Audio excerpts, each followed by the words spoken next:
Lep pozdrav vsem, ki ste se nam pridružili na današnjem spletnem seminarju oziroma tako imenovanem webinarju.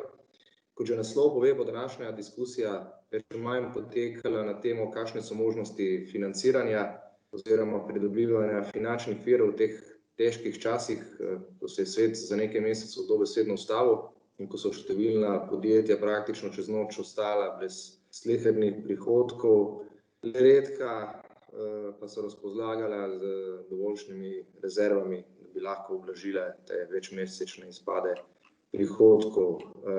Preden gremo konkretno k razpravi, mi prosim dovolite, da na hitro predstavim današnje sogovornike, ki so vsi po vrsti strokovnjaki na svojem področju z bogatimi izkušnjami iz finančnega področja. Gospod Bojan Ivanc je glavni ekonomist pri Gospodarski zbornici Slovenije z veliko izkušnjami iz finančnega sektorja. V preteklosti bil zaposlen na KD banki, Abanki, Vipa in veliki borzno-posredniški družbi. Gospod Andraž Grahek je eden od ustanoviteljev in direktor Capital Genetics, aktiven predvsem na področju prevzemov, združitev, zbiranja kapitala, sicer je pa svojo kariero že dolgo let nazaj začel pri časniku Finance in se kasneje zaposlil na KD skladih. Gospa magistra Stanislava Zadravec Caprirolo je direktorica Združenja bank Slovenije, se pravi glas bank v Sloveniji.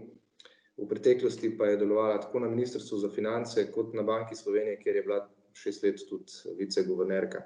Gospod Matija Bategel je svetovalec na področju financiranja podjetij, v podjetju Volk. Za njim je tudi pestra kariera od Adriatic Slovenije do banke Koper in Unicredit banke, kjer je svetoval mednarodnim podjetjem. Nenazadnje je še z nami gospod Tone Pekolj, ki je direktor sklada zasebnega kapitala Alfi Private Equity. Prej dolgo let bil zaposlen na Abanki kot direktor investicijskega bančništva, še prej pa kot zakladnik na Generali zavarovalnici. Pa še moja malenkost, meni je ime Aleš Šipovec, jaz sem predsednik uprave Ljubljanske borze. V preteklosti sem deloval predvsem v bančnem sektorju na Abanki in pa bivši Hypo banki, kjer sem bil odgovoren predvsem za investicijsko bančništvo, zakladništvo in pa finančni kontroling. Naj omenim še to, da se ta webinar snema in bo med drugim dostopen tudi na YouTube kanalu Ljubljanske borze, kjer bo na voljo za nadaljnje oglede.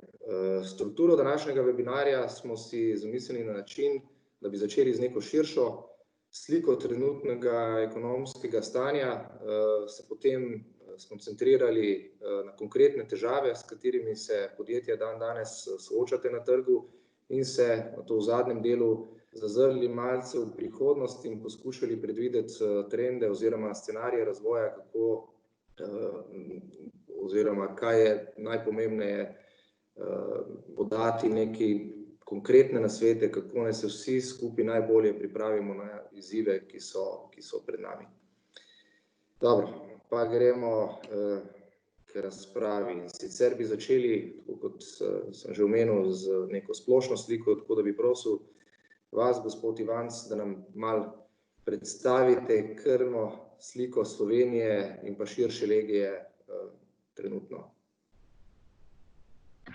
Hvala za besedo. Lep pozdrav vsem. Torej, kaj lahko rečemo v tem trenutku? Recesija bo verjetno največja oziroma bo verjetno podobno globoka, kot je bila v letu 2009 za Slovenijo. Verjetno pa seveda so v bistvu glavni razlogi in drugačni in tudi verjetno ne bo okrevanja oziroma druga faza te krize podobna, kot je takrat bila. Vseeno so določeni strukturni dejavniki danes drugačni, kot so bili. Ampak, če se vrnem na začetek, recimo v letošnjem letu je konsenz analitikov trenutno za Slovenijo za okoli 7% padec bruto domačega proizvoda. Tudi znotraj tega se mnenja precej razlikujejo, konkretno na Gospodarski zbornici smo morda tokrat celo malo bolj optimistični kot ostali, nekje ocenjujemo 5% padec. Marsikateri ugleden inštitut meni, da bo 10-odstoten. Glavno težavo nam delajo seveda te podatki, ki še niso na voljo. Najbolj, kar imamo na kratek rok v rokah, je recimo poraba električne energije, ki je morda nekako najboljši indikator neke aktivnosti v našem gospodarstvu, in ti podatki nekako kažejo, da smo nekako aprila dosegli dno, kar se tiče porabe, torej takrat je bilo v bistvu največji delež industrije, je bil v prostem teku, torej ni deloval. Potem pa v bistvu po velikonočnih praznikih se stanje nekako izboljšuje, tako da smo zdaj nekje medletno po porabi električne energije približno 10% pod tistimi nivoji v lanskem letu. Z nekako nestrpnostjo pričakujemo tudi objavo za prvo četrtletje. Naš best case oziroma base case je nekje 3% padec bruto domačega proizvoda, kar bo po naši oceni nekoliko manjši padec kot v območju evra, vendar vseeno nekoliko večji kot v nekih višegrajskih državah, kot recimo Poljska. Tako da z tega vidika menim, da bomo vsaj v prvem kvartalu jo morda odnesli nekoliko bolje, kot ta mediteranska skupina držav. Seveda pa tudi v tem drugem četrtletju so pred nami izzivi. Namreč kar lahko rečemo, da je umik omejitev seveda zopet prispeval k nekako delni oživitvi storitvenih dejavnosti, tudi trgovini, tudi gradbeništvu. Seveda te nivoji niso še isti, kot so bili lansko leto, tudi nižji so seveda od pričakovanj.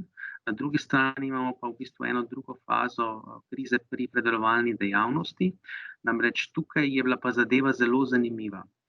Torej nekako deloma v aprilu, deloma v maju so imela naša proizvodna podjetja relativno veliko dela, recimo tudi na segmentu kovin in pa elektroindustrije, zaradi tega, ker v bistvu italijanske tovarne niso delale in seveda so potem naši dobili del posla od njih. Na drugi strani je pa zdaj težava, ko pa nekatera večja evropska podjetja dobivajo pomoč s strani svojih nacionalnih držav in vezano na to so seveda postavljeni tudi pogoji, da ta podjetja nekako zadržijo del svoje proizvodnje tudi pri sebi, kljub temu seveda, da bi bila ekonomika za te multinacionalke drugačna. In v tem primeru seveda se nekaj naših industrij trenutno sooča z nekoliko večjimi izzivi, kot so prej pričakovala. Z drugimi besedami, relativno na hitro je par večjih naročil padlo v vodo oziroma je bilo prekinjeno.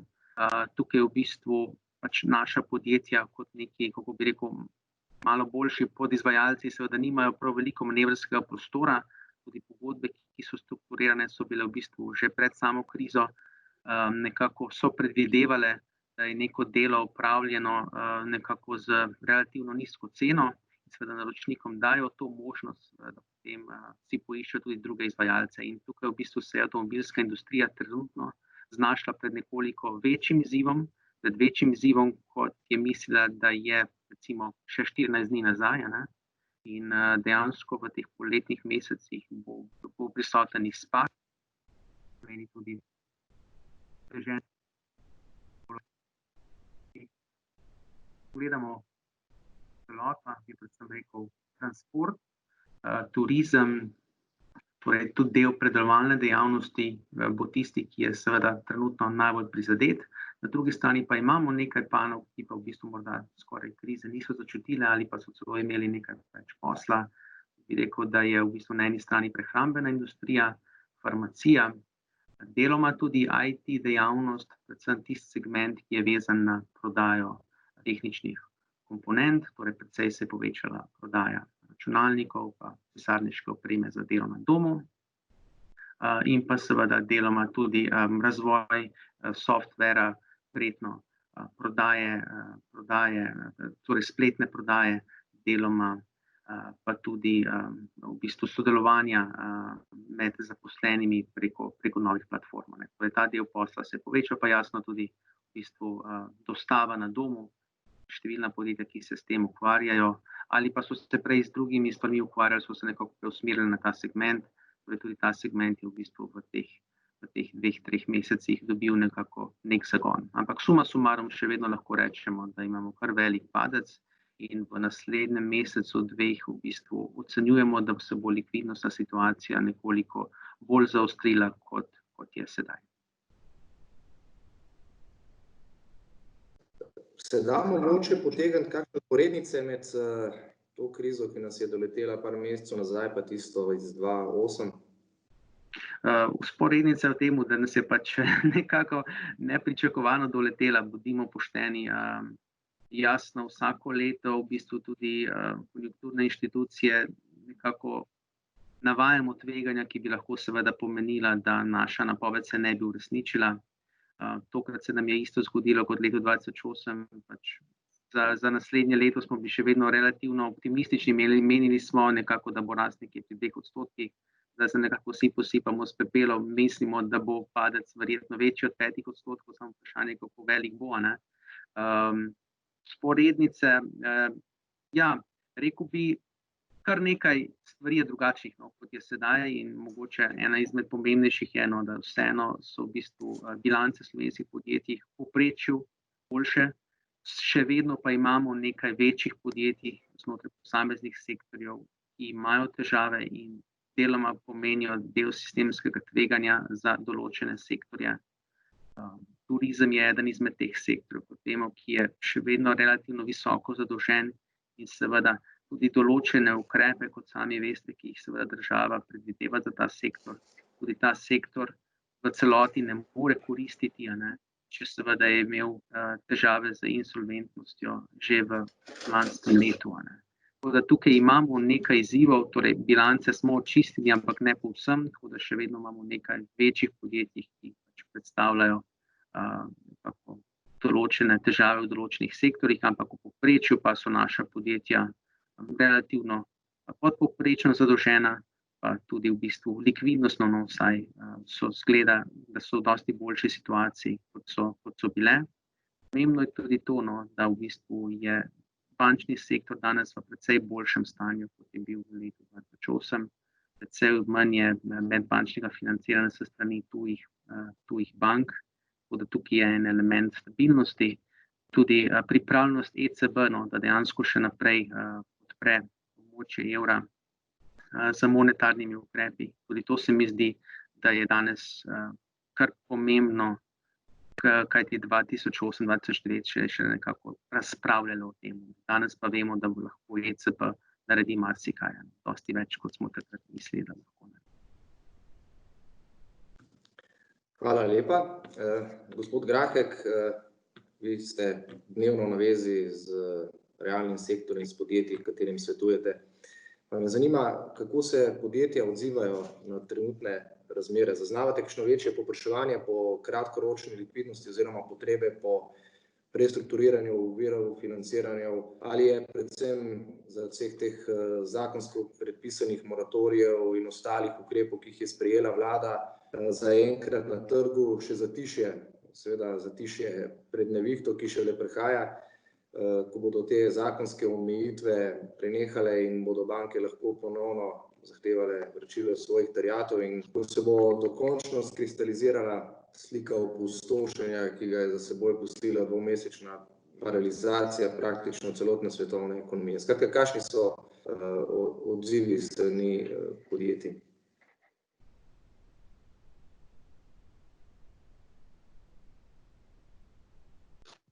Prosim, vklopite mikrofon.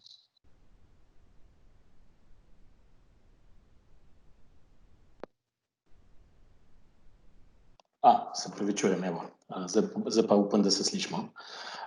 Lep pozdrav vsem. Ja, približno tako, kot je vsak sam doživljal, rekel, ta lockdown skozi pač pandemijo oziroma epidemijo virusa COVID-12, tako je pač vsako podjetje bilo malo drugače prizadeto, kar se tega tiče. Mislim, da večina se je najprej začela ukvarjati pač z likvidnostjo in tem ima dovolj zagotovljenih likvidnostnih rezerv. To bodisi pomen presežkov ali pa zagotovljenih linij za financiranje obratnega kapitala. Zdaj seveda ugotoviti, koliko jih v resnici potrebuješ, je ratalo kar malo težka naloga, zaradi tega, ker je bilo treba oceniti, kakšen je ta, temu se reče, poslovni vzvod. To pomeni, kakšni so fiksni stroški mesečni, koliko rabimo nekih rezerv. In tukaj, ker smo videli, so kar naenkrat, smo vsi ratali dnevni in tedenski napovedovalci denarnih tokov, scenarijske analize so se delale, saj na naših primerih, kaj se zgodi, če se zgodi. Tako da te tako imenovane what if analize je bilo res ogromno pri tistih, ki so mogoče najprej imeli sploh kapacitete interno, da so to počeli, da s tako frekvenco, ker kar naenkrat je bilo tako, planirali smo letno, tam je bil nek plan, zdaj pa vprašanje, kaj bo čez en mesec, 2, 3 naprej. Na drugi strani so bile tudi banke, ki so definitivno popolno stopile na zavoro takrat, ko je izbruhnila ta pandemija in so rekle, dajmo počakati pa da videti, kaj se v resnici dogaja. Pa so pa noter prišli ukrepi. In zdaj imamo eno tako kombinacijo tega, ki je privedla do tega, da sam moratorij je omogočil, da se je pač, dajmo reči, zaščitili ali pa odložili del obveznosti, ki jih imajo družbe, ni pa rešilo vprašanje obratnega kapitala za naslednjih 12 mesecev. Tega so pa podjetja začela reševati na bodisi so imela že dogovorjen dovolj razpoložljivih linij pri bankah in so rekli, mi smo ok, ali pa so začela iskati nove povečanje teh linij ali pa se naslanjala seveda na vse te finančne inštrumente in posojila in poroštva, ki so jih ukrepi zdaj pripeljali. Tako da se mi zdi, da imamo zdaj en velik, ko bi rekel temu, povpraševanje po tem, da se zagotovi predvsem likvidnost podjetja, da se v bistvu stabilizira neka krvna slika, Nekje, potem, ko si to naredil, se sprašuje podjetja, koliko imamo res nujnih investicij, ki jih moramo letos narediti, in imamo linije za to zagotovljene, in tukaj seveda grejo nazaj do svojih ključnih finančnih partnerjev, ki so banke, in se pogovarjajo o tem, koliko bi lahko odobrili. Vidimo, da so že malo pritiski na stroške financiranja, tako da banke so vsem prišle nazaj, so drugače merijo tveganje, kot so ga pred samo krizo. Tako da v bistvu na nek način debate so na dve teme. Koliko rabimo obratnega kapitala, pa kje ga lahko zagotovim, če moja obstoječa banka tega ne more storiti, pa če je seveda zdaj glavna inštitucija SID banka, ki se pojavlja pač v razgovorih, tako da verjamem, da imajo tam, rekel, vsi strokovnjaki zelo veliko povpraševanja in se soočajo z različnimi potrebami.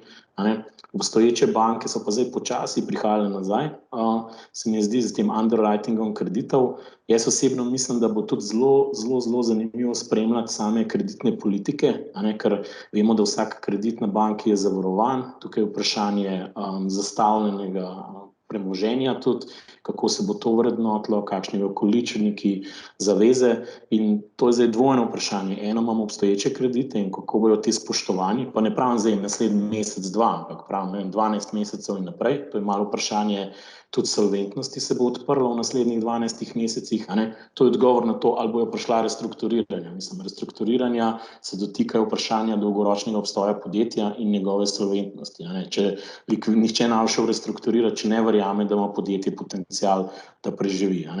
Likvidnostna vprašanja bojo pa zelo reševane v okviru tega podpornega mehanizma, se mi zdi, ki zdaj obstaja. In tako da mislim, da je moratorij mogoče malo odložil to vprašanje restrukturiran in da se bojo potrebe potem pojavile, ko bo dejansko razvidno, kakšna bodo naročila skozi leto. Praktično vsak mesec se bo po moje ta knjiga naročil gledala. Za nekatere smo opazili, da niti ni bil tak problem zdaj v 2 mesecih, ampak da celo zapirajo proizvodne v recimo tekočem mesecu, zaradi nekih specifičnih mogoče panog, ki čutijo ta aftershock krize in se cela veriga malo ustavlja.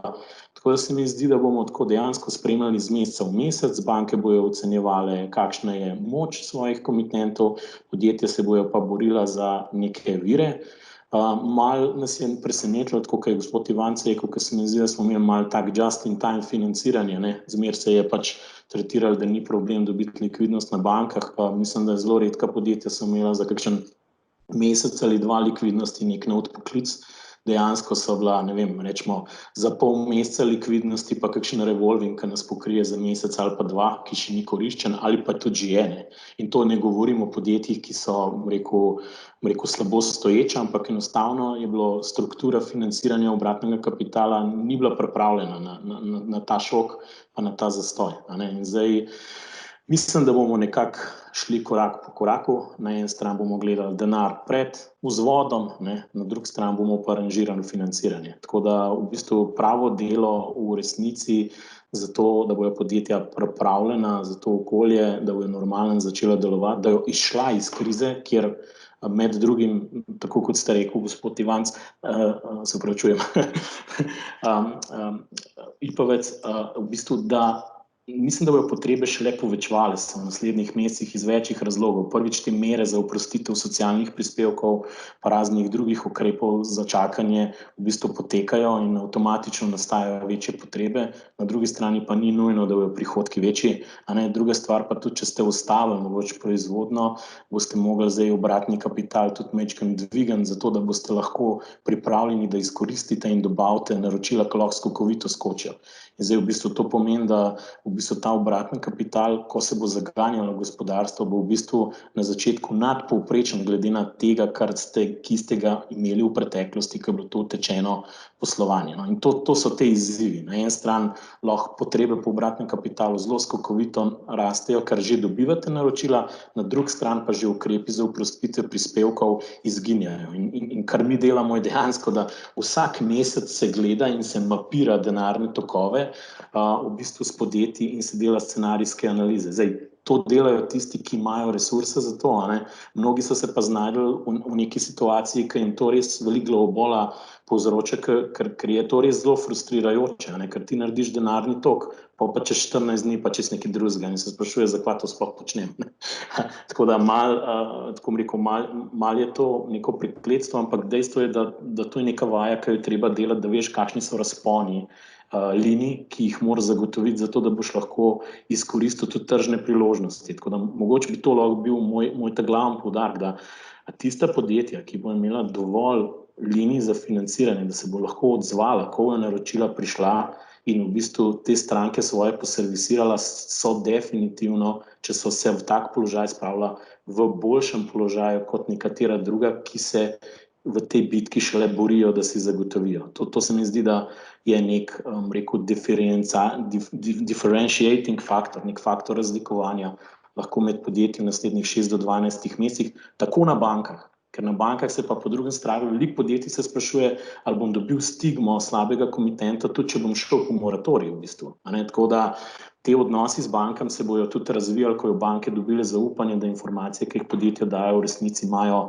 neko vzdržnost v dejanskem poslovanju v tem letu. Tako da mogoče sem več vprašanj dal kot odgovorov, ampak nekaj takega mi vidimo se dogaja v tem trenutku, ko se odpira gospodarstvo in je treba, iti nazaj v neke tirnice.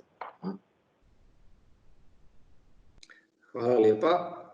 Evo, ko že omenjate banke, gospod Zadravec, vi ste glas bank v Sloveniji, pa me malo zanima, kakšna je situacija kaj v bančnem sektorju. Namreč banke so že tako pričakale krizo rahlo okrvavljene, predvsem merim na ukrep Banke Slovenije, ki je omejil ročnost in višino zadolževanja za potrošniške in stanovanjska posojila. Sedaj v kriznih razmerah pa je sol na rane dodala še vlada z ukrepi, ki podjetjem omogočajo odlog plačila svojih obveznosti. Kaj to konkretno pomeni za banke, ki bodo ostale brez dobršnega dela prihodkov, tako obrestnih kot neobrestnih, in kaj to posledično pomeni za podjetja, ki bi se želela pri bankah financirati? Hvala lepa. Dober dan vsem tem neposrednim vam udeležencem današnje okrogle mize. Hvala lepa tudi organizatorju oziroma soorganizatorjema za vabilo in pa pozdravljeni tudi vsi, ki nas spremljate preko zdaj tele udejanjene nove tehnologije, ki jo uporabljamo vsi kar uspešno. Prisilno, ampak se bo del tudi ohranil v bodoče, predvidevamo. Zdaj vaše vprašanje, hvala lepa, gospod Ipavec, zanj in pa tudi kar za nekaj iztočnic prejšnjima dvema govornikoma, kar sta naslovila tudi ona dva, predvsem gospod Grahak, kar nekaj bi rekla izzivov, s katerimi se bo soočal tudi bančni sektor v prihodnje. Zdaj, neposredni učinki na bančni sektor z vidika zniževanja prihodkov so bili pravzaprav postopoma ohlajajoči se že tudi vsaj en, če ne že kar 2 kvartala pred nastopom pandemije. In sicer zaradi tega, ker je že sicer prihajalo globalno do gospodarskega ohlajanja in je bilo to čutiti tudi seveda na predvidevanjih prihodkov bančnega sektorja in pa na realizaciji. Bančni sektor, ne samo slovenski, ampak celotni evropski, si z vidika rasti poslovnih prihodkov, pa naj bojo obrestni ali ne obrestni, v resnici ni opomogel po prejšnji krizi na način, da bi ti prihodki dosegali ravni ali pa rasti prihodkov dosegale ravni pred krizo leta 2008 oziroma 2011-2012. Ne glede na to, seveda so trendi bili pozitivni, ampak kot rečeno, že ohlajanje je bilo čutiti. Ravno tako ste omenili, da je v Sloveniji specifično v delu povpraševanja po bančnih storitvah tudi ukrep makrobonitetni za omejevanje kreditiranja prebivalstva že kar močno posegel v segment kreditiranja prebivalstva. Zdaj, pandemija bo prinesla, bi rekla, izzive, negativne posledice za bančno poslovanje najmanj kar iz 3 delov. Prvič, seveda ti odlogi vračil obveznosti, ki so bili sigurno izjemno pomemben ukrep strani držav. Moram povedati, da je to bil tudi eden izmed ukrepov, ki ga je tudi sam bančni sektor predlagal, ker seveda pozna dobro delovanje gospodarstva in je bilo popolnoma jasno, da je to nekaj, kar je treba prej in najprej ponuditi v prvem koraku in potem videti, kaj so naslednji pomembni ukrepi, ki bi lahko podprli poslovanje gospodarstva. Vendar pa je seveda ta ukrep z posledicami vpliva na likvidnost samih bank.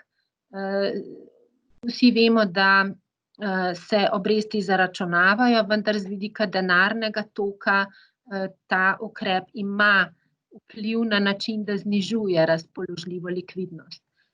Ali to pomeni v prvem koraku že tudi omejitev za zmožnost bančnega sektorja posojanja novih sredstev v trenutnih razmerah? Ne, zato ker je že večkrat bilo izpostavljeno in tudi tukaj je gospod Ivanc izpostavil, da je likvidnostna situacija bančnega sektorja bistveno drugačna, kot je bila v preteklosti, tako z vidika obsega, kakor tudi z vidika stabilnosti virov financiranja, ki so dandanes struktura financiranja popolnoma drugačna. Tako da vpliv z vidika likvidnosti nedvomno bo. Likvidnost bo načeta bančnega sektorja, vendar ne na način, da bi že zaradi teh odlogov neposredno začela omejevati zmožnost nadaljnjega kreditiranja. To je dobra novica. Po drugi strani pa je seveda slabša novica ta, ki jo je že izpostavil gospod Grahek, namreč neizpodbitno v naslednjih mesecih bo sledila, bi rekla, sprememba v gospodarskih panogah, ki se bo odražala tudi v postopoma naraščajočem deležu neplačnikov in to takih, ki bodo neplačniki zaradi vprašljivosti dolgoročne zmožnosti preživetja. Odlog plačil seveda pomeni po bančni regulativi nezmožnost zadolževanja. Zato je pri ukrepu odloga plačil izjemno pomembno vlogo tokrat odigral Evropski regulatorni institucionalni del, ki je hkrati z tem odlogom, ki so ga sprejemale ali države ali pa tudi banke same, bančni sektorji sami, ker mi imamo kar nekaj primerov držav, kjer so bančni sektorji sami sprejeli to vrstne izhodišča in tudi slovenski bančni sektor je bil pripravljen na tak način postopati, tudi če zakona ne bi bilo, ampak seveda temelječ na dejstvu, da je evropski regulator zrahljal pravila vrednotenja kreditnega tveganja v takem primeru. To pomeni neposredno, da vkolikor je odlog bil zaprošen in seveda tudi odobren, se tako podjetje, ki bi se v običajnih regulatornih okvirih takoj štelo za neplačnika in kreditno nesposobnega za nadaljne transakcije tovrstne z bančnim sektorjem, temu izjemoma zdaj sicer v okviru regulative za 6 mesecev trenutno, temu ni tako, a ne. Tako da to je en pomemben vidik, ki je bil izredno pomemben in še vedno je za gospodarstvo, ker da ta čas, ki je bil že tudi omenjan, a ne, odlog, zato da se bo skristaliziralo, na kakšen način bodo gospodarskega, globalnega in seveda potem tudi slovenskega okrevanja prišlo. Sigurno bodo tukaj strukturne spremembe in del gospodarstva bo verjetno dolgoročneje prizadet in del verjetno tudi ne bo mogel obstati. Tako da ta regulatorna ohlapnost, ki je trenutno na voljo za 6 mesecev, pa vsaj v evropskem bančnem sistemu skupaj vsi naslavljamo že regulatorje, naj to obdobje podaljšajo še za 6 mesecev, tako kot je bil slovenski okvir sprejet, ker je to potrebno ravno zato, a ne, da se v resnici da ustrezno, upajmo, oceniti, kateri sektorji gospodarstva ne bodo mogli dolgoročno prestati takih šokov, kot so jih zdaj deležni, tako na strani povpraševanja kot tudi ponudbe, a ne, obe strani sta izrazito prizadeti in s tem seveda potem preiti na ta drugi korak, ki bo pomemben in to je restrukturiranje. Sigurno je to element, z katerim se ta hip še ne ukvarjamo, morda neposredno veliko, vendar se je treba nanj pripraviti. Gospod Grahek je omenil ta element in je res potrebno se pripraviti dovolj zgodaj, zato da bomo lahko pač čim bolj učinkovito pomagali tistemu delu gospodarstva, ki bo potreboval tovrstno podporo, kar pomeni sicer seveda, ne, da bo moral izkazati neko zmožnost dolgoročnega preživetja in da ne bi morda ne bili pripravljeni ali pa sposobni podpreti tovrstnih podjetij, ko bo za to prišel čas. Zdaj, z vidika učinkov na bilance, to seveda pomeni bank, a ne, da ta del pa že pomeni pravzaprav ne samo najedanje likvidnosti, ampak tudi kapitala. In kapital je eden izmed ključnih pogojev poleg likvidnosti za sposobnost, usposobljenost bančnega sektorja podpirati gospodarstvo z financiranjem. Zdaj, v tem delu pa je izrazito pomemben ta drugi paket ukrepov, ki so bili sprejeti tako v Sloveniji kot tudi v drugih državah in pa tudi na evropski ravni, in to je paket, ki določa, pač omogoča državam podpreti gospodarstvo z poroštvi za financiranje. Ta poroštva so tako pomembna ravno zato, ker pripomorejo, vkolikor so oblikovana na tak način, da izpolnjujejo tovrstne regulatorne zahteve, pripomorejo k temu, da se ohranja kapital bank na ravni, ki zagotavlja potem zmožnost financiranja gospodarstva. In tukaj je ravno tako okvir evropskih regulativ ponudil zelo hitro v tokratni krizi možnost, državam, da take ukrepe sprejmejo v okviru pač spremenjenih pravil državnih pomoči podjetjem. Tako da je pač to poroštvo eden izmed instrumentov, ki je v resnici namenjen temu, da se ohranja boniteta podjetij in seveda s tem potem v naslednjem koraku oziroma posredno tudi zmožnost bank za financiranje le-teh.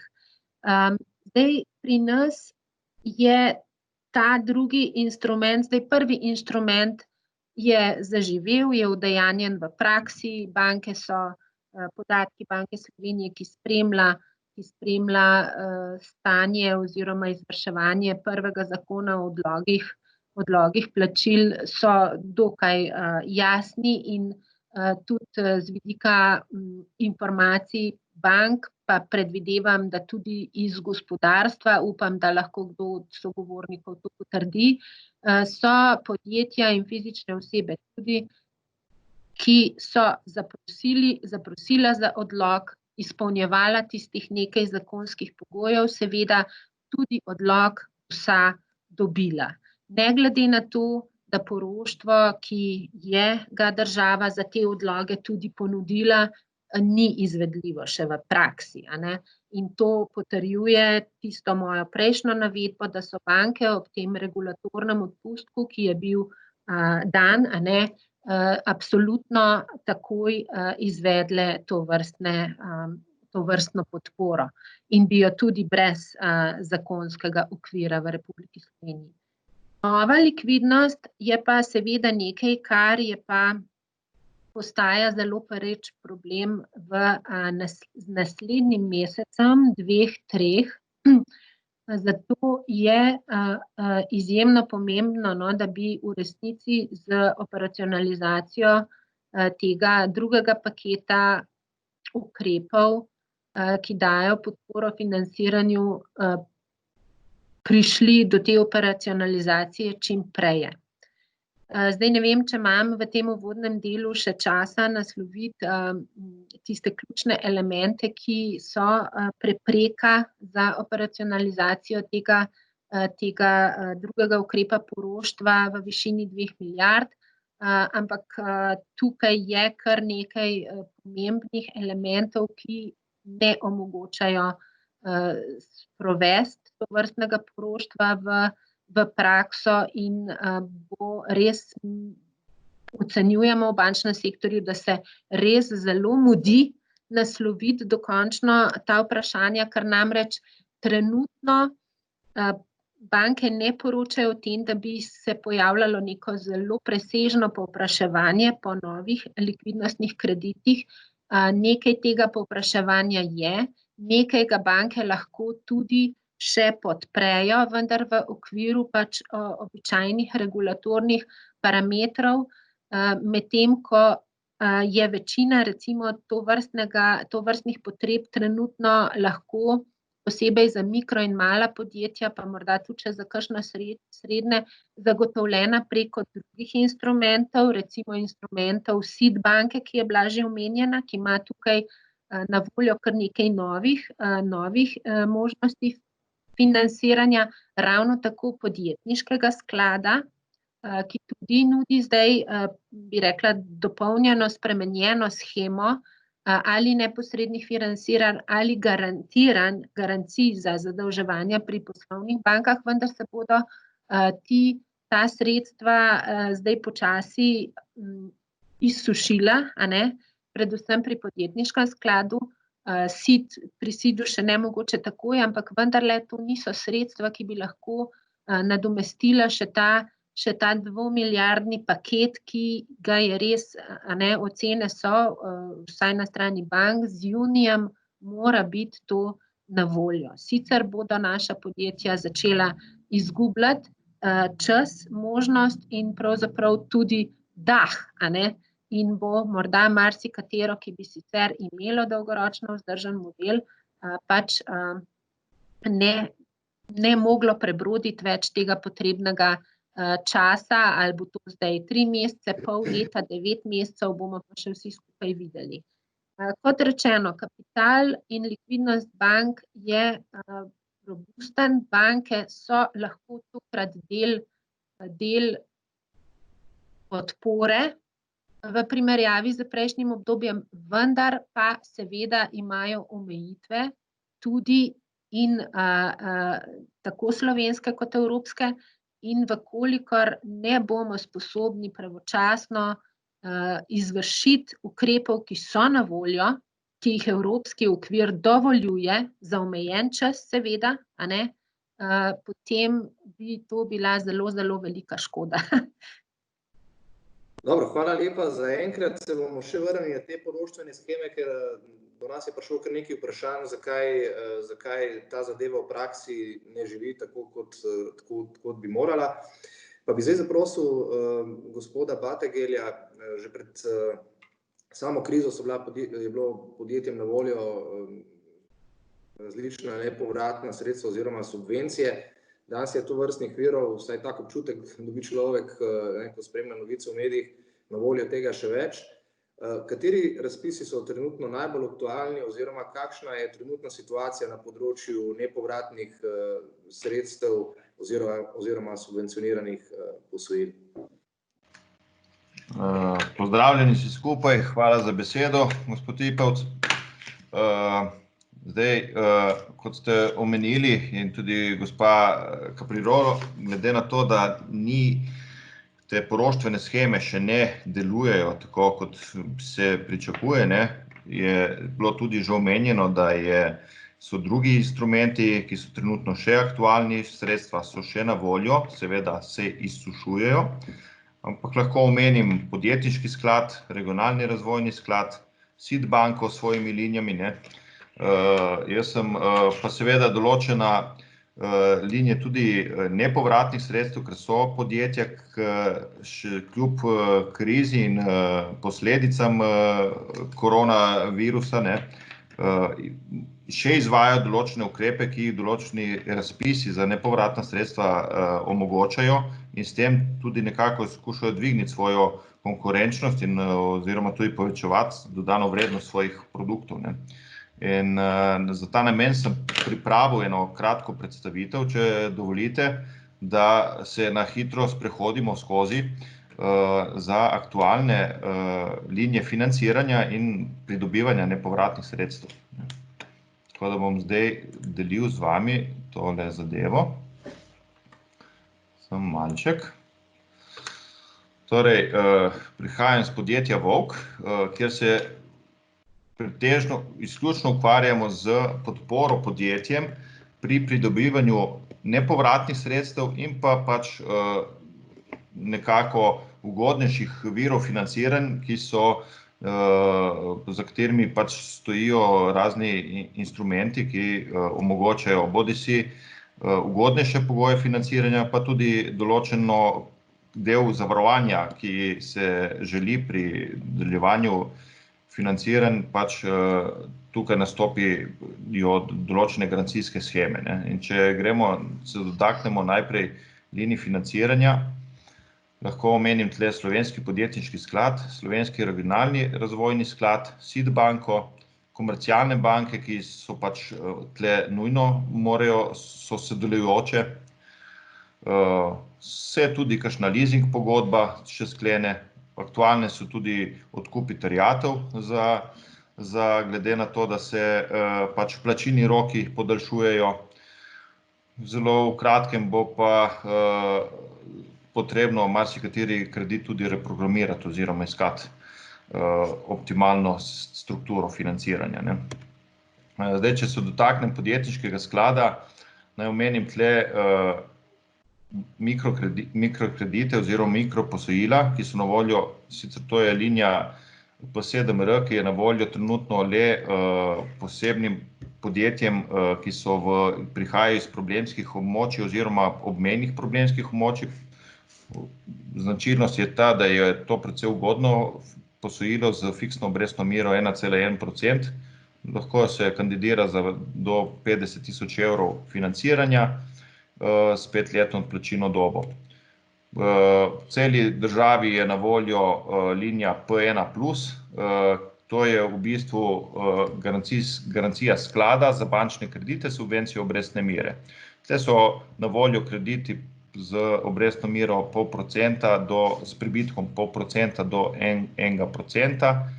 Obstajajo 4 različne linije, A1, A2, A3 in C19. C19 je prav tista linija, ki je namenjena prav pokrivanju potreb po likvidnih sredstev, ki so nastale zaradi posledic koronavirusa. So pa te ostale linije namenjene tako za obratna, kot tudi za investicije, ker nekatera podjetja, saj začete investicije še zmeraj, vidim, da nameravajo speljati do konca. Potem imamo, prej sem omenil že SID banko, torej in njene linije. Seveda je trenutno najbolj aktualna linija neposredno financiranje podjetij v času izbruha COVID-19. Takoj zatem je linija Turizem 1, skozi katero se nudi podporo vsem podjetjem, ki se ukvarjajo s turizmom in z gostinstvom. Poleg tega je pa v okviru te linije možno kandidirati tudi za ugodna posojila za same investicije in povečevanje kapacitet, ker so podjetja, ki kljub tej situaciji tudi temu namenijo nekaj sredstev. Naj omenim še regionalni razvojni sklad, ki ima trenutno še, tle gre za razpis, ki je namenjen predvsem investicija v opredmetena oziroma neopredmetena sredstva. Gre za zelo ugodno posojilo, 0,01%, seveda spet za problemska območja oziroma obmejna problemska območja. Je pa ta trenutek samo še en rok na voljo, to je konec junija. Če skočim še malček na nepovratna sredstva, v našem podjetju se ukvarjamo predvsem s pridobivanjem nepovratnih sredstev v okviru razpisov, ki so na voljo v Sloveniji. Tle lahko omenim Slovenski podjetniški sklad, Spirit, Eko sklad, Ministrstvo za gospodarstvo. Imamo pa naslednje razpise, ki so aktualni za celotno Slovenijo. Torej, to so finančne spodbude za naložbe v ukrepe trajnostne mobilnosti v podjetjih. Imamo finančne spodbude za nove naložbe v učinkovito rabo in obnovljive vire energije. Ta razpis je trenutno sicer zaprt, ampak se napoveduje, da se bo v drugi polovici leta spet odprl. Tukaj je možno pridobiti 20% subvencije od investicije. Govorimo o toplotnih telesih, govorimo o izolaciji objektov, govorimo o učinkovitejših strojnih opremah, kjer je pač možno dobiti neka nepovratna sredstva in s tem lažje izvesti investicijo. Naj omenim tudi javni razpis za semenski kapital, so investitorji zasebni investitorji, to je, ki ga izvaja Slovenski podjetniški sklad, pa javni razpis prav tako za semenski kapital oziroma konvertibilno posojilo za zagon inovativnih podjetij v višini 75.000 evrov. Potem je zelo zanimiv razpis za spodbujanje trajnostne poslovne strateške transformacije in razvoj novih poslovnih modelov slovenskih podjetij za lažje vključevanje v globalne verige vrednosti. To je v bistvu za podjetja, ki dejansko delajo konkretne korake v smislu trajnostnega razvoja in je tu tudi konkretna spodbuda za ta namen. Tukaj pa še seznam ostalih aktualnih razpisov, katerih malček so manj informacije o njih, zato ker so, dajmo reči, mogoče malo manj sredstev namenijo oziroma so določeni le namenjeni le vzhodni kohezijski regiji. So pa vsekakor zelo aktualni, ker gre za razpise iz področja digitalizacije, iz področja e-poslovanja in dviga kibernetske varnosti in tako naprej. Zdaj, koronavirus, vemo, da je pustil posledice, opažamo tudi v našem podjetju, da se politika kreditiranja bank pač vsekakor je bilo močno zaustavljeno kreditiranje, se pa s pomočjo teh ukrepov, tudi preko razpisov, ki sem jih omenil, vsaka banka v skladu s svojo lastno politiko pač lažje odloči, ali bo podprla dodatno financiranje ali pa ne. Za kratko še naše kontakte, če bo želel kdo kakšno pomoč pri prijavi na kakšne od teh razpisov, pa se tudi priporočam in se zahvaljujem za besedo. Najlepša hvala. Zelo izčrpno. Ki odmevam. Se slišimo? Ja. Zdaj bi šli še na zadnjega našega sogovornika, gospoda Pekolja. Vi ste, kot že rečeno, na začetku partner in pa direktor sklada Alfi Private Equity. Kako se investitorji v takšnih razmerah odzivate? Ste bolj previdni, kot ste bili recimo lansko leto, vaš sklad je bil lani ustanovljen, ali jemljete tovrstno situacijo oziroma tovrstne razmere kot priložnost za neke poceni vstope v določena perspektivna podjetja? Ja, lepo pozdravljeni tudi z moje strani in hvala za besedo. Sklad je bil ustanovljen lansko leto, v tem času je naredil realiziral dve naložbi. Kaj se pa zdaj s tem covidom dogaja, je pa to, da dejansko nekega navala povpraševanja strani podjetij še ne beležimo. To pripisujemo temu, da podjetja so najprej šla na te inštrumente, ki smo jih ravnokar videli predstavljene, strani bank, strani drugih organizacij, ki nudijo financiranja. To je en razlog, drugi je pa tudi ta, da skladi zasebnega kapitala v slovenskem trgu še niso zelo poznan način financiranja. Tudi to je del našega poslanstva, da seveda osvestimo čedalje več podjetnikov, tudi te opcije obstajajo, da so nove na trgu. Tako da jaz mislim, da v bodoče bo zaradi tega priložnosti še več podjetja, ki ne bodo uspela ali pa ki bodo rabila še vedno dodatne vire financiranja, se bodo po mojem mnenju tudi na nas obrnila in iskala financiranje. Je pa tukaj seveda par specifik, če se pogovarjajo z nami. Mi smo investitor, ki vlaga v lastniški kapital, ki je po vseh značilnostih seveda tisti najbolj potrpežljiv kapital, ki tudi v času krize nič ne zahteva, nobenih obresti ne plačujejo. Naša zgodba je pa na tem, da želimo podjetju pomagati, da skupaj z nami postane večje, močnejše, bolj robustno in da takrat, ko prodajemo svoj delež, kar je v nekem obdobju 5 do 8 let, seveda vsi skupaj s podjetnikom prodamo za višjo ceno. To je ključno. Mogoče še to informacijo podam, da sklad je ustanovljen za obdobje 10 let, medtem ko ima obdobje investiranja prvih 5 let delovanja. Tako da zdaj smo praktično na začetku tega obdobja, tako da se nam nikamor ne mudi. Smo zelo pazljivi glede industrij, ki jih izberemo, glede potencialov in še posebej glede ljudi, s kom delamo, ker to je tudi za nas zelo pomemben faktor, da se z ljudmi, ki ostanejo naši partnerji, dobro razumemo, da vidimo skupen cilj. Tako da ja, mislim, da je pred nami še zelo veliko dela, zelo veliko intervjujev, razgovorov, skrbnih pregledov, da pač bomo pomagali podjetjem s tistim, kar pač mislimo, da bomo imeli dober potencial. Hvala lepa. Mogoče še eno vprašanje na temo vrednotenj. Glede na to, da trenutno razpolagamo bolj kot ne številkami iz leta 2019, zdaj kakšne posledice je pustila ta pandemija, je še težko oceniti.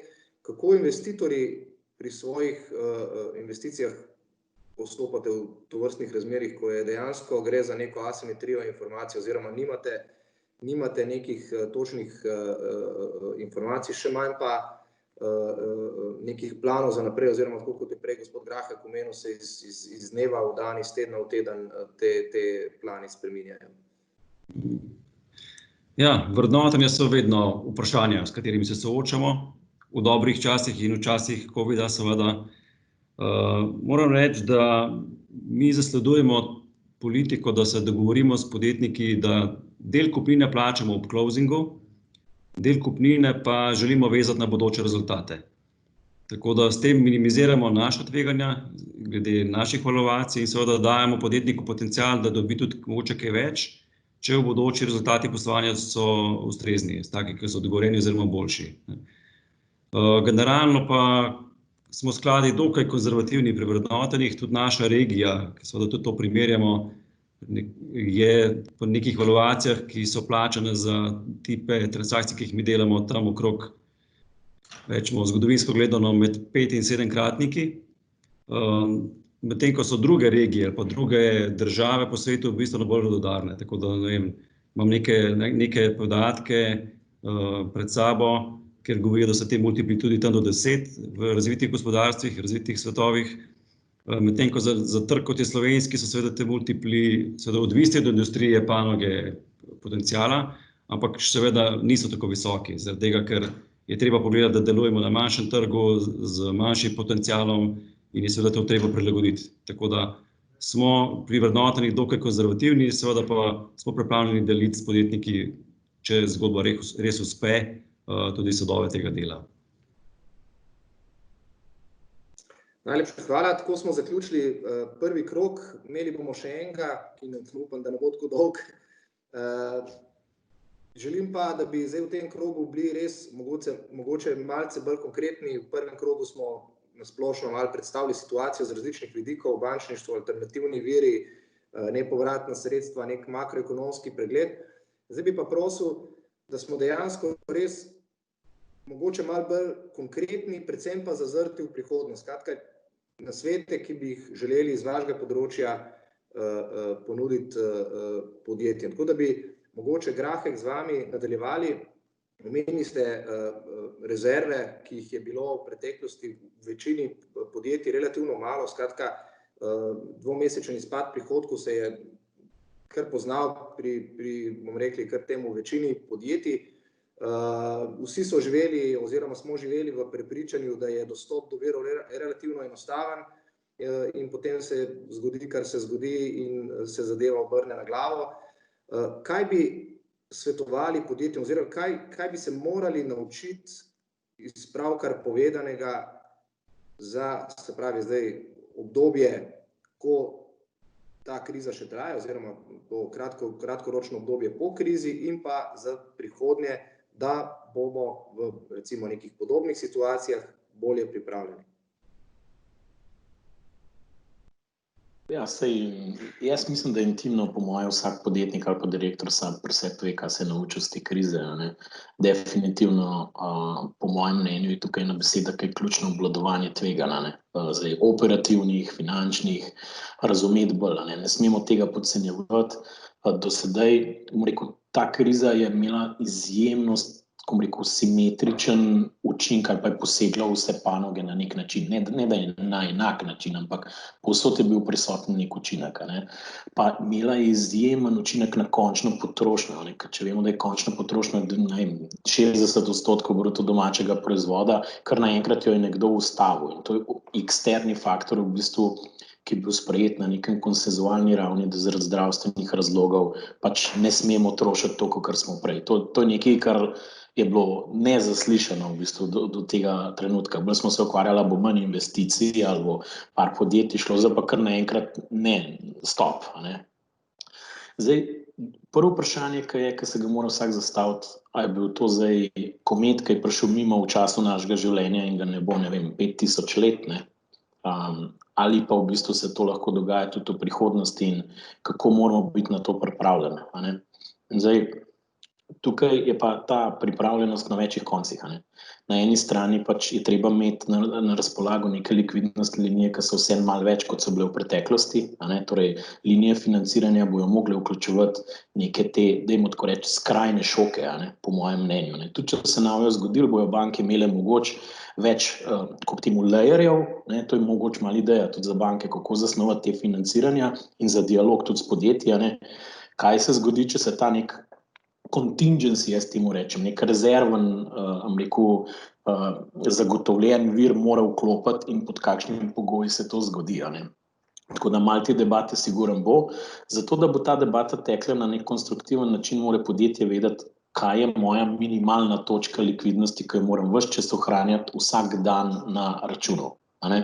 In pod katero točko ne sme pasti enostavno, zato da imam dovolj rezerve, a ne. In zdaj pa, mi smo se kar z neki klienti ukvarjali s tem, kje je ta točka, in lahko vam povem, da jo ni tako enostavno zmeriti, koliko je točka minimalne likvidnosti, koliko moram imeti na stand-byju likvidnosti. In fajn je, da se naredi enkrat domačo nalogo, pa se pogleda, kaj smo zdaj ugotovili v tem ekstremnem okolju in kako bi lahko zasnovali svoje financiranje. To je bolj v temi obratnega kapitala, a ne. Druga stvar, verjetno, ki se veliko ukvarjajo ljudje, so neka operativna tveganja. Zdaj, ali so moje nabavne verige ok, ali niso, jih moram bolj distribuirati, ali ne vem, so moje operacije smiselne, da so vse koncentrirane na eni točki ali ne. Ne vem, odločene igre gre tako daleč, da se ugotavlja, da je več delovnih mest, mogoče, ker ljudje se niti niso vozili v pisarno, pa bi mogoče več pisarn imeli po državi, mogoče kaj pozitivnega ratalo od tega tudi v tem smislu, ampak operacije, ne, tudi tiste, ki so service companies, ki so se ugotovile pač, da moraš biti pripravljen na to, da tečejo nemoteno, a ne. Tako da to je druga stvar. Tretja stvar po mojem mnenju je pa zdaj pogled v prihodnost, a ne. Zdaj, tukaj sta pa dva nivoja po mojem mnenju. Ali se sprašuješ, ali imam težave s solventnostjo, če sem bolj zrelo podjetje, ne, pa v bistvu kako te rizike na solventnost nekako obvladujem. A ne, gospod Pekol je rekel pač, da lastniški kapital je najbolj potrpežljiv kapital, a ne. Zagotovo se tukaj za vprašati, ali imamo dovolj kapitala v podjetju in da smo mogoče gradili svoj poslovni model na, rekel, relativno malo kapitala v miksu financiranja, ne. Mislim, da kar nekaj poslovnih modelov v preteklosti je teklo na zelo, dajmo reči, tanki kapitalizaciji, vsaj po mojem mnenju, a ne. Zdaj, bo to enako v prihodnosti ali ne, tudi za podjetje, ker ni hitro rastoče, se zna to zgoditi. Tako da, in če rečemo strateško, mogoče bomo rabili več kapitala v miksu, se je treba pripraviti na ta, rekel, zbiranje kapitala in sogovor, ko rekel, nek dialog z investitorji. Bolj pomembna stvar, iskreno povedano, mogoče bolj blizu DNK-ja našega podjetja je pa rast, a ne. Ne vem, mi kot nek corporate finance studio, kot se jaz sam nekako, rekel, imenujem ponavadi, gledamo bolj na rast, a ne. Pri rasti bo pa zelo zanimivo videti, ne, koliko kapitala lastniškega bo potrebno, če ste v rastoči panogi in morate enostavno rasti tudi v teh okoliščinah, ali pa ste mogoče v eni panogi, ki ni bila toliko prizadeta, recimo živilska je bila omenjena, a ne.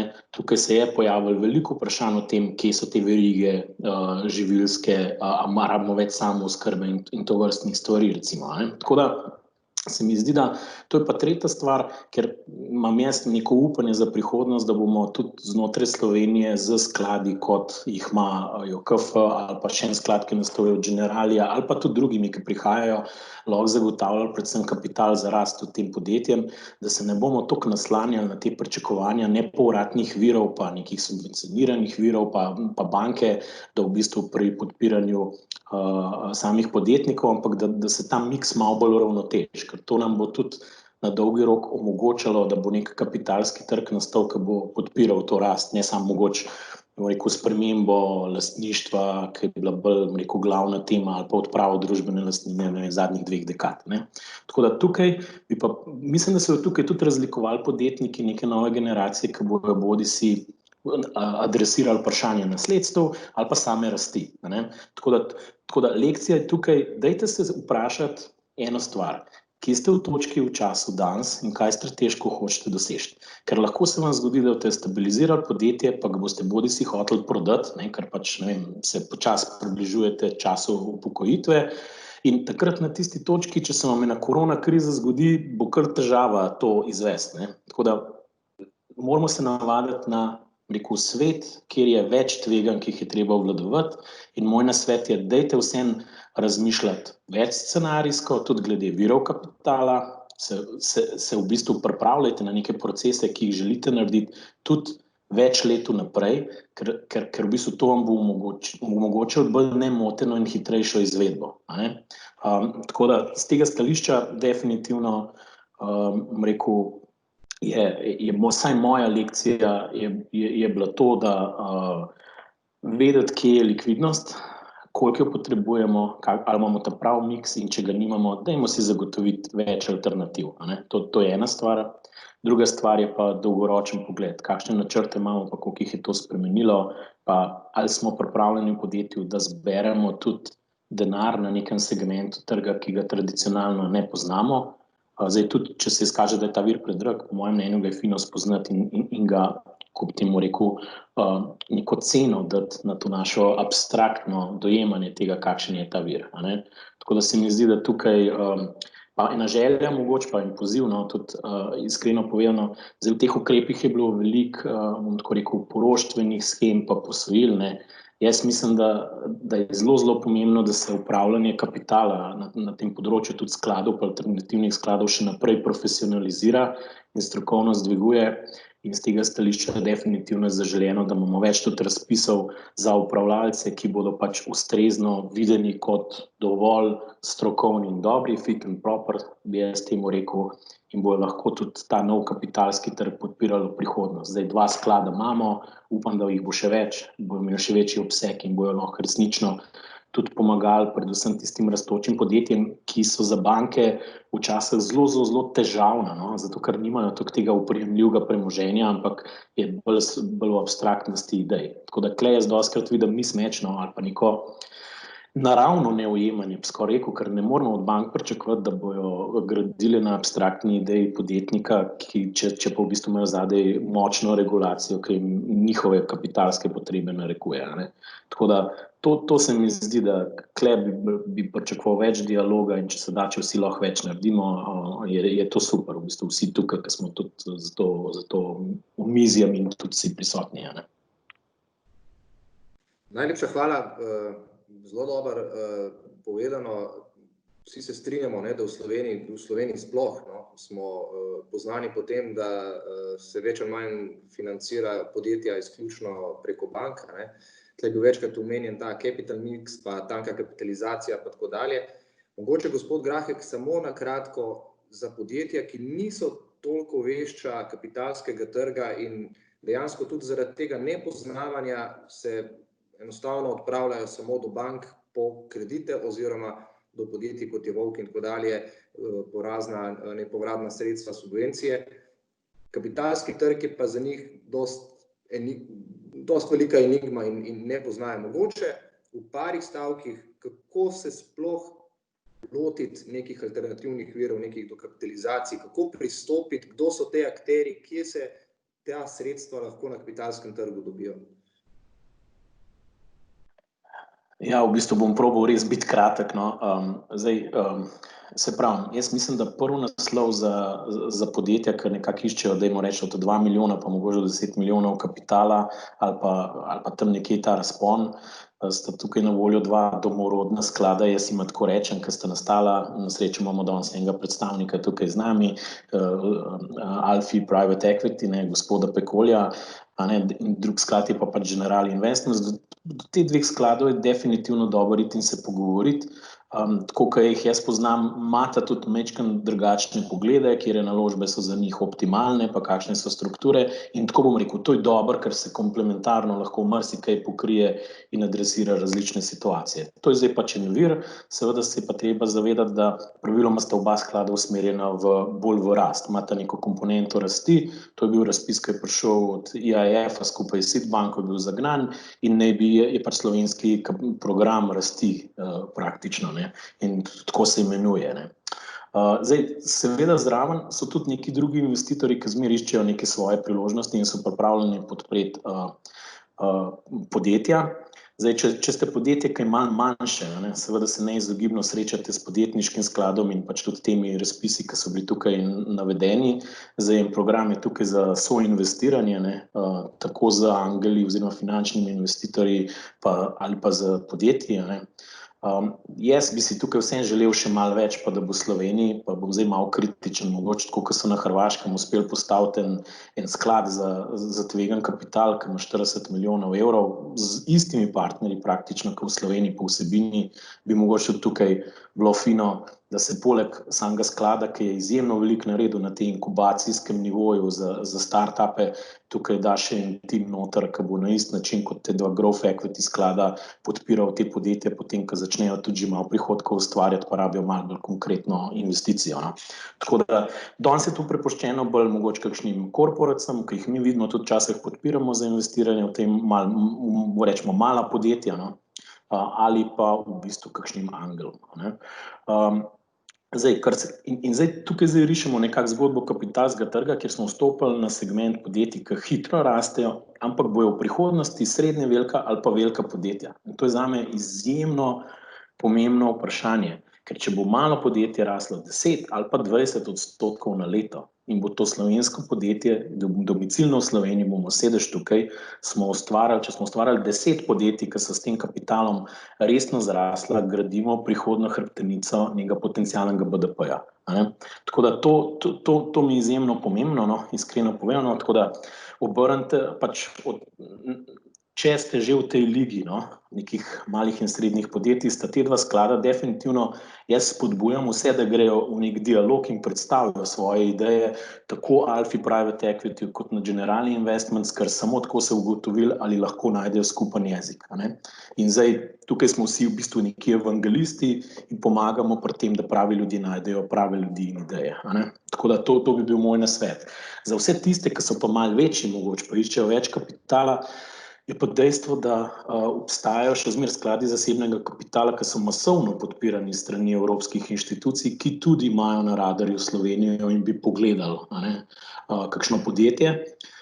Tam se pa že pojavljajo različne strategije, tam so pa že bolj prevzemi, odkupi z vzvodom, tudi growth equity, so skladi, ki tudi mogoče zdaj že direktna financiranja delajo na malo večjem obsegu, ki se malo spogledujejo s Slovenijo. To pa že govorimo o srednje velikih podjetjih, ki imajo kosmati denarni tok, rečemo blizu 10 milijonov evrov. Tam so pa verjetno bolj neki večji načrti, večje potrebe po kapitalu, mogoče, če rastete, je tukaj lahko širitev kapacitet ali pa mogoče kakšen prevzem, kakšne tarče, ki ste se dolg časa prizadevali, pa pač se je zdaj slučajno začela malo vrata odpirati za kaj takega. Tako da tukaj enostavno treba narediti za vsak primer nek skrben pregled investitorjev, nek seznam. Jaz sem zelo fan, v bistvu temu rečem precision gun approacha, da se v bistvu nekako ciljno usmeriš pred parim investitorjem, ki bi najbolj primerni, ne pa pošiljanja pošte po celem svetu, ker včasih ljudje delajo napake, ampak to je pa za večje podjetja, bi rekel, tukaj nekako pot naprej. Je pa mogoče pomemben, skozi ta dialog boste odkrili, kakšna je dejansko cena kapitala, ker v bistvu, če gledamo dolžniške pa subvencionirane inštrumente, so te že ad hoc naprej definirani v obliki razpisa ali pa neke razmeroma predvidljive politike kreditiranja, ki je odvisna pol malo od vaše bonitete. Vsa ta financiranja, bi pa jaz rekel, pri skladih se pa zmeraj gradijo na specifični zgodbi in tako, kot je gospod Pekola rekel, imajo zmeraj variabilne komponente noter ali vezane na uspeh ali karkoli. Tako da, to je pa izjemno pomembno, da najdete ta pravega partnerja. Jaz mislim, da so iskreno povedano tam celo ljudje, ki jih spoznate in s katerimi delate poslo, 99,9% končnega uspeha. Kapital bo v prihodnosti postajal tudi v Sloveniji zmeraj manj resurs, zmeraj bolj, ko rekel, neka dobrina bo, ampak ne bo pa diferenciacijski faktor. Danes še je, ne me narobe razumeti, tisti, ki ima kapital, lahko marsikaj diktira, ampak ko pridemo pa enkrat na nivo ene Nemčije ali pa Anglije, imate pa tam 20 skladov, ki ima vsi denar in se pa sprašujete, kdo je tisti, ki me bo boljš razumel in s katerim bom delal. To je moje upanje malo za prihodnost, da bomo pač šli bliže temu idealu, če hočete. Najlepša hvala. Mogoče, gospa Zadravec, še dolg iz prvega kroga, kar nekaj kritik je bilo na račun bank, da pač ta poroštvena shema v praksi ne živi. Pa me zanima mogoče, če se s tem strinjate, oziroma kaj je razlog, da banke zaenkrat ne financirajo toliko, kolikor bi si podjetje želelo. Oziroma vi ste celo prej obratno rekli, da ni toliko povpraševanja, kolikor ste pričakovali, da ga bo. Tako da tlele... Ja, hvala lepa za vprašanje. Je eno izmed vprašanj, ki so zadnje dni že kar postajajo kar ključna in pereča, zato ker v resnici sem rekla, da ni bilo še zaznati v bančnem sektorju toliko presežnega povpraševanja po likvidnosti v kontekstu presežnega, da ga ne bi bilo moč poservisirati oziroma zagotoviti, ampak vsi pa pričakujemo, da to obdobje pa zdaj nezadržno prihaja in se bliža. Preden odgovorim na to vaše vprašanje, mi dovolite samo še, če lahko dodam 2 stavka k temu vprašanju, ki je bilo naslovljeno prej na gospoda Grahka, in sicer, da neizpodbitno je bolj bi rekla, manj financiranje, ali pa model financiranja rasti podjetij ali katerekoli dejavnosti gospodarstva, ki bi bila manj odvisna samo od bančnega, torej dolžniškega financiranja in več od dostopnosti raznih kapitalskih instrumentov, je sigurno nekaj, kar je nujno za nadaljnjo, bi rekla, krepitev gospodarstva in v Sloveniji in v Evropi, ampak seveda traja nekaj časa, je pa vedno možnost tudi take situacije, kot je ta sedanja, izkoristiti. In Slovenija je vsaj z vidika razpoložljivih virov tudi notranje dosti dobro opremljena, zato ker mi imamo trenutno tudi v bančnem sistemu presežkov depozitnih več kot kadarkoli v zgodovini, pravzaprav tudi, če gledamo zgodovinske bilance bank še pred osamosvojitvijo ali pa še pred drugo svetovno vojno v končni fazi. Tako da to je nekaj, kar je nujno podpreti, bo pomagalo tudi, bo pripomoglo tudi k lažjemu sofinanciranju potem dolžniških virov strani bank, kolikor bojo možnosti krepitve kapitala podjetjem tudi bolj na voljo, kot so jim danes, ali pa da se bodo podjetja tega bolj posluževala.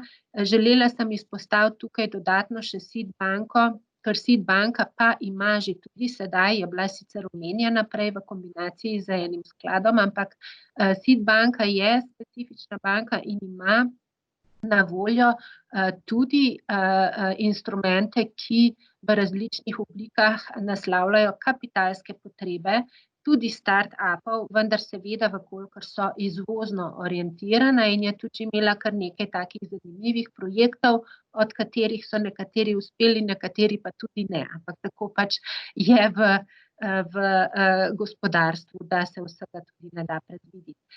Zdaj, da se vrnem nazaj k vprašanju, ki je bilo naslovljeno v zvezi z poroštveno shemo. Ta poroštvena shema ima, bi rekla, 3 ključne pomanjkljivosti, ki ji onemogočajo udejanjanje.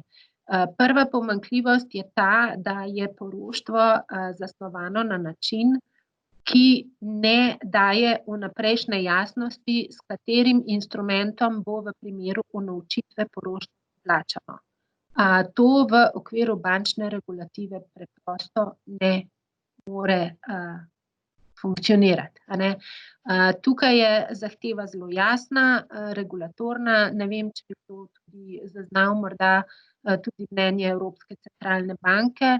Zdaj, ta vprašanja so bila, saj moram reči, da dialog med Ministrstvom, Banko Slovenije in sektorjem, pa tudi gospodarstvom, predstavniki gospodarske zbornice je potekal dokaj korektno, vendar pa neka zelo jasna izhodišča, ki so bila v tem procesu izpostavljena, pač zaradi tega ali onega razloga niso bila slišana. In dokler ta jasnost, na kakšen način se unovči oziroma poplača, ne unovči, poplača poroštvo toliko časa, pač to poroštvo nima te vrednosti oziroma ki naj bi jo imelo. To pa pomeni ohranjati boniteto podjetja in kapital banke posledično. Tako da tukaj potekajo zdaj še vedno razgovori z Ministrstvom za finance in smo pač optimistični, da bo prišlo do spremembe uredbe ali zakona na način, ki bo omogočal to jasnost, zato ker ponavljam, mislim, da vsem nam je, ne glede na to, iz katerega sektorja prihajamo, ali bančnega, ostalega finančnega, drugih sektorjev gospodarstva, javnega, je jasno, da je treba pač zagotoviti čim hitreje ta sredstva dodatne likvidnosti v gospodarstvo. Tako da interes vseh je in računamo, da bo pač prišlo čim hitreje do te spremembe, čim hitreje pomeni, torej v začetku junija, sredi junija, ta sredstva morajo biti na razpolago. Ker namreč 2 milijardi noben od drugih virov trenutno se mi zdi, pa bom vesela, če me pri tej oceni kdo tudi popravi in da je napačna, ampak ne vem, če lahko na trgu zdaj razen skozi bančni sektor slovenska podjetja dobijo v relativno kratkem roku 2 dodatni milijardi. To mislim, da ti viri so pač pomembni in jih je treba spraviti v življenje. Druga in tretja, najbolj akutna recimo, je pa elementa, ki ovirata, sta pa potem predvsem nejasnost glede ali pa nedorečenost oziroma izpostavljenost tveganju, da država, ki je tukaj porok, ob unovčitvi ugotovi, da pogoji poroštva niso izpolnjeni in da pač poroštvo umakne. To je tudi eden izmed elementov, ki so ključni. Tukaj se da, če vnaprej ni jasno, da ko je poroštvo dano velja, če je velika možnost ali pa tveganje izpostavljenost, da se bo ko pride do morebitne unovčitve, začelo pregovarjati, ali sploh to poroštvo velja ali ne velja, to je sigurno eden izmed tudi pomembnih elementov. Tega se da verjetno tudi nasloviti na neki bolj na nižji ravni od zakona ali pa uredbe in tukaj se banke skupaj s SID-om, ki je tudi v vlogi agenta za državo, res intenzivno pripravljajo, imajo pripravljena izhodišča, kako bi se to dalo zagotoviti vnaprej, pa da ni to spet preveliko breme za podjetja in vse ostale akterje, ki bi preveč razvleklo časovno ta proces odobravanja. Ampak seveda bo potrditev takih predlogov, ki so v pripravi ali pa že praktično pripravljeni, vendarle moral dati zakonodajalec oziroma ministrstvo ali vlada in pa tudi regulator.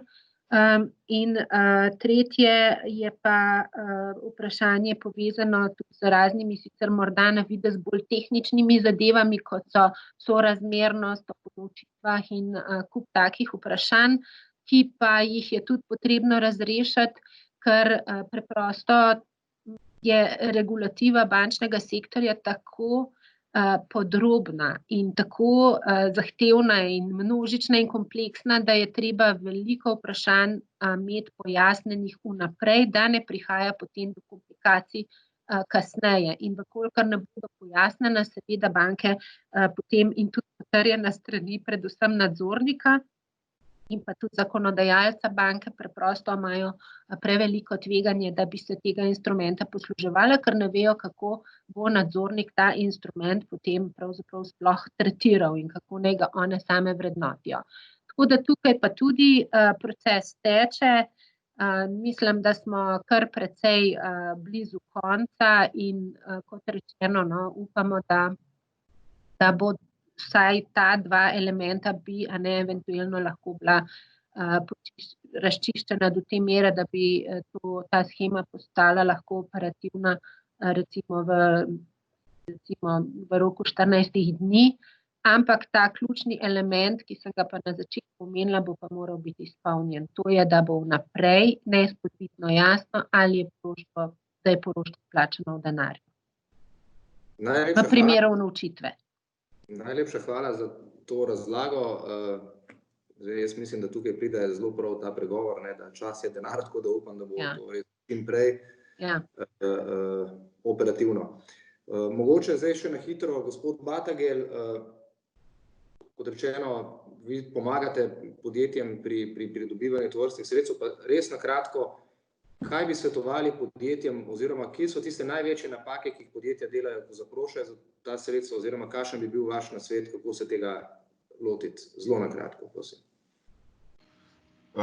Na kratko,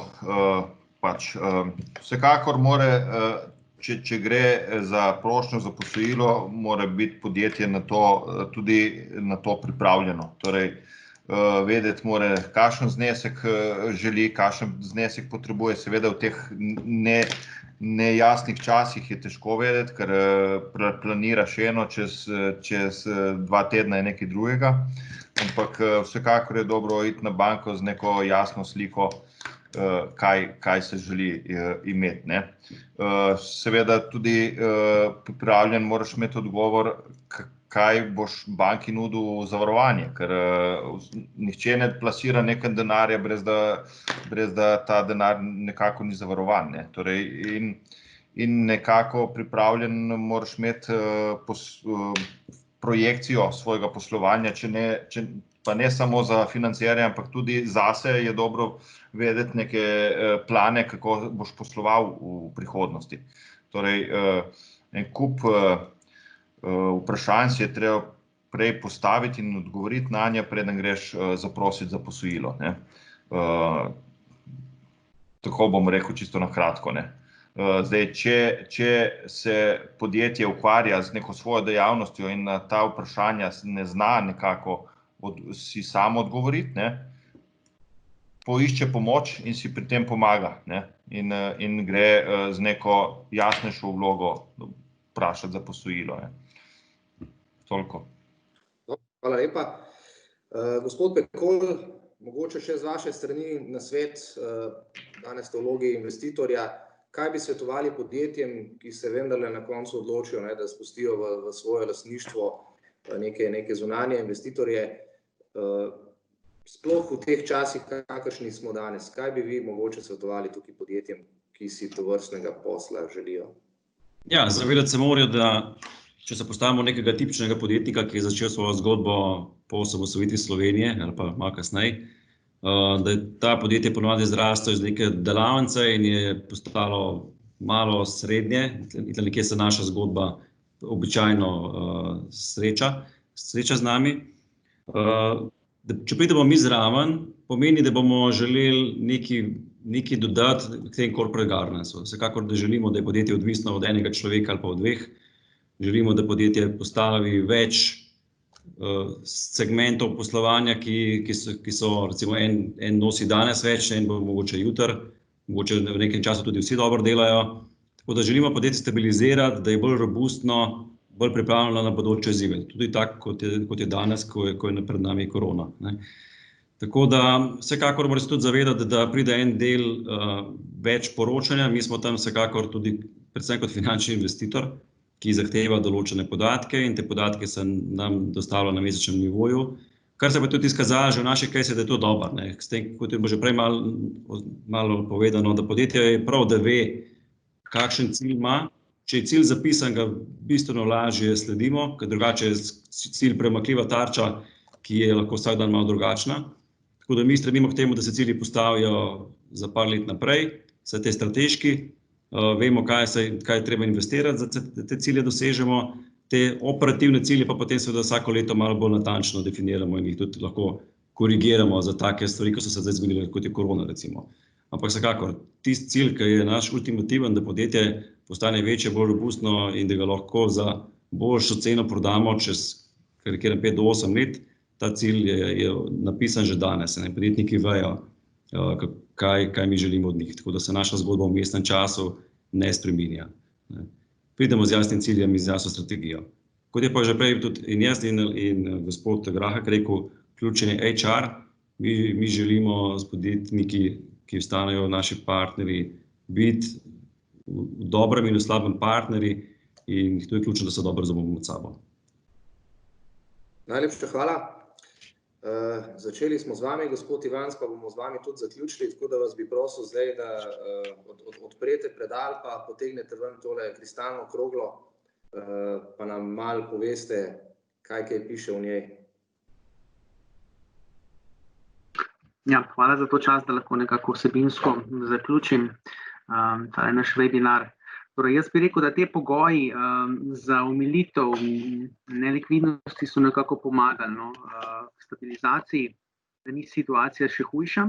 Na drugi strani pa, kot vidimo, Zavod za zaposlovanje dnevno objavlja število brezposelnih, zdaj trenutno pri 90 000, Dobra novica je, da se je v zadnjih 10 dneh priliv v brezposelnost nekako začel stabilizirati, oziroma nekako številka je podobna. Vseeno pa pričakujemo, da bo do konca leta število brezposelnih naraslo nekje na okoli 100 tisoč. Anketna brezposelnost vseeno ne bo tako povečala kot registrirana. Če pa pogledamo mogoče leto kasneje, naslednje leto, kaj nas čaka, bi rekel, da vkolikor ne bo likvidnostna situacija res precej bolj otežena, torej pod predpostavko, da nova poroštvena shema za nova posojila postane funkcionalna, v tem primeru menim, da bi se tudi naše gospodarstvo naslednjem letu lahko uspešno odbilo. To je povsem logično, drugi kvartal bo letos v bistvu year on year -15 in normalno naslednje leto seveda ne bo takšnih počitnic, kot smo jih imeli zdaj v drugem kvartalu. Seveda že to samo po sebi pomeni, da lahko v naslednjem letu nekako objektivno računamo na okoli 3 do 5% gospodarsko rast. To seveda ni nič posebnega. Če pogledamo sicer krivuljo rasti za pred krizo, lahko takoj rečemo, da nam je kriza nekako odpihnila na kratek rok okoli 5 do 7% bruto domačega proizvoda, torej to je tista rast, ki ne bo prisotna, je nekako zamujena v tem obdobju.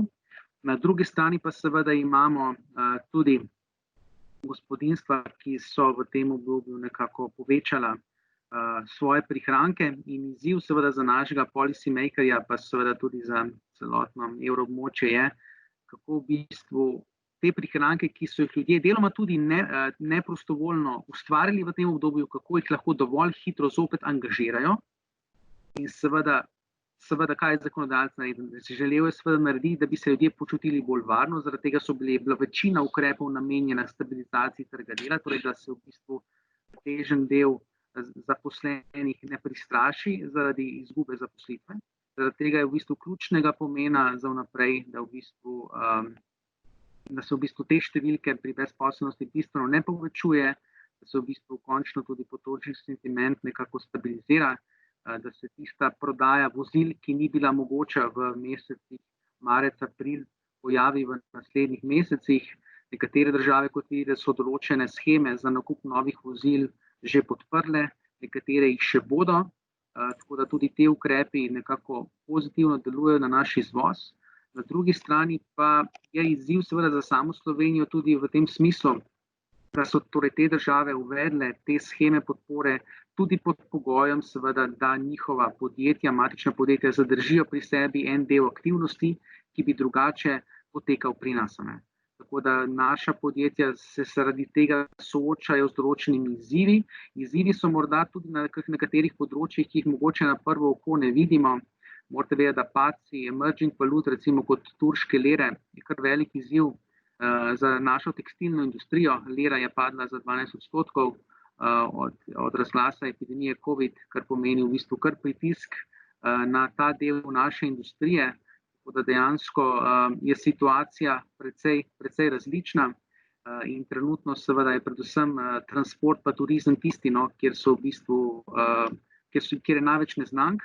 Seveda pa, če se vrnem na prvo vprašanje, kristalna krogla, naš osnovni scenarij ne predvideva ponovitve oziroma uvedbe omejevalnih ukrepov v takšnem obsegu, kot so bili dani.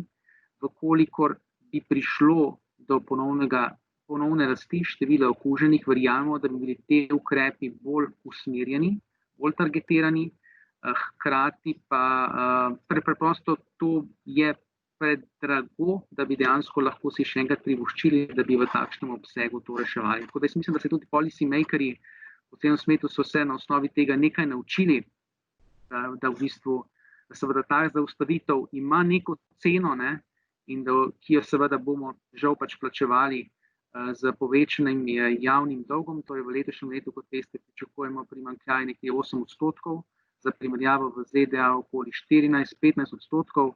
Tako da dejansko smo zopet v tem obdobju, ko nekako država rešuje gospodarstvo in seveda je potem veliko vprašanje, kakšni oziroma kako bodo strukturirani izhodna strategija držav v naslednjem letu. Torej, kako hitro se bomo na nivoju območja evra pogovarjali o tem, da je zopet nekako potrebno javne finance spraviti v red in seveda na kakšen način bomo to zasledovali. Tako da to je v bistvu tudi potem kar velik izziv, ne. Tako da s tem nekako bi zaključil, torej v naslednjem letu vseeno pričakujemo neko pozitivno nadpovprečno rast, ki je seveda posledica tega, da smo imeli pač velik padec v drugem kvartalu deloma v prvem. To je pač naš osnovni scenarij. Najlepša hvala. Predlagam, da kar zaključimo, glede na to, da smo slišali neke pozitivne tone na koncu. Še enkrat bi se rad zahvalil vsem sogovornikom, partnerjev v Gospodarski zbornici Slovenije in pa seveda vsem, ki ste prisluhnili temu današnjemu webinarju. Upam, da smo z današnjo razpravo odgovorili vsaj na nekatera vprašanja, mogoče dali tudi kakšne razmisleke marsikomu izmed vas, ne, in upam, da bomo tudi s pomočjo teh informacij, ki smo jih danes vsi skupaj slišali, lažje planirali naše aktivnosti v prihodnje in se uspešneje spopadali z izzivi, ki so pred nami. Kot sem že uvodoma omenil, bo možno ta današnji posnetek dobiti tudi na YouTubeu Ljubljanske borze, verjetno tudi kje drugje, kjer bodo pod opisom samega videoposnetka tudi vsi kontakti današnjih sogovornikov, tako da če so ostala kakšna nerešena vprašanja ali karkoli, ali pa če bi radi neke dodatne informacije, jih lahko kontaktirate na te kontakte. Tako da hvala lepa tudi z moje strani in upam, da se kmalu kaj slišimo. Vse dobro in nasvidenje.